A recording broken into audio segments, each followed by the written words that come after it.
There was a double murder in Westmoreland. A man and a woman were found shot to death. The bodies of a man and a woman were found near a church in Dundee District, Bethel Town, Westmoreland on Saturday morning. The bodies remain unidentified. Police have mentioned that the man is believed to be in his late 40s and is about 5 feet 11 inches tall. He was wearing a grey t-shirt, light blue short jeans, pants, and a pair of blue Adidas sneakers. The woman is believed to be in her early 30s. She is of brown complexion and is about 5 feet 7 inches tall. She was wearing a purple and white mesh blouse, black and white long tights, and a pair of black slippers.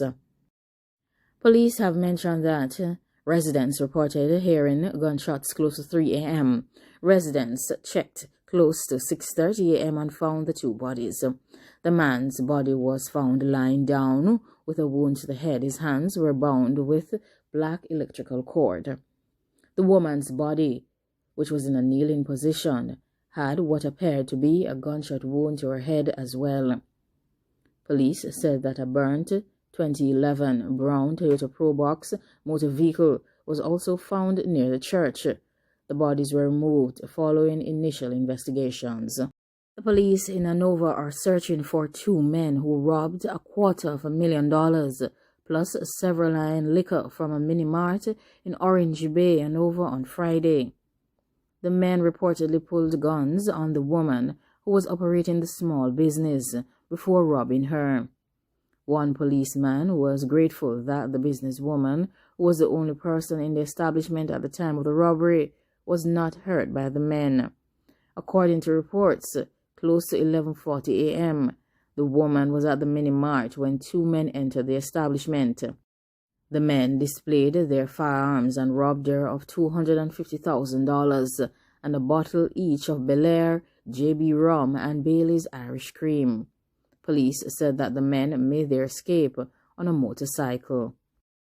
Two men from Portmore were given lengthy sentences for gun-related crimes.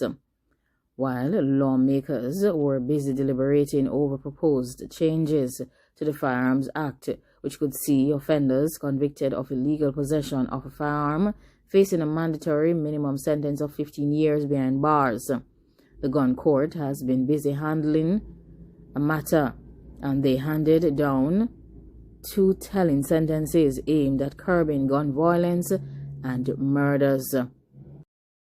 Recoveries of firearm by the St. Catherine South Police led to the conviction of two men from Portmore. Both of these men were given sentences exceeding 5 years in separate gun court cases in the past week. These have dealt what investigators from the division have described as rightful punishment, amid public outcry in recent months about light sentences for illegal firearms possession, especially in instances of guilty pleas. Statistics provided by the police indicate that the gun is the weapon of choice, and up to 85% in an average of 1,270 murder cases annually. Campbell, who changed his plea to guilty mid-trial on February 15, 2022, was sentenced to 7 years and 3 months. Campbell was found in possession of a Browning 9mm pistol loaded with 13 rounds of ammunition in July 2021. He pleaded guilty after being surprised by the arrival of a witness who was previously listed as being unavailable to give evidence. Campbell was arrested during a stop and search in Garvey Mead in Portmore by a constable of the St. Catherine South Division's Special Operations Unit. The gun was seized during an operation conducted in response to a number of murders.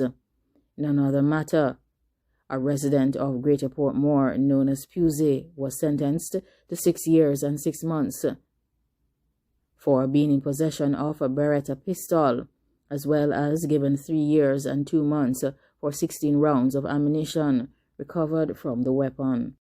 Pusey was found guilty on December 17, 2021 after being charged for possession of the loaded 9mm pistol by a constable on August 2, 2021.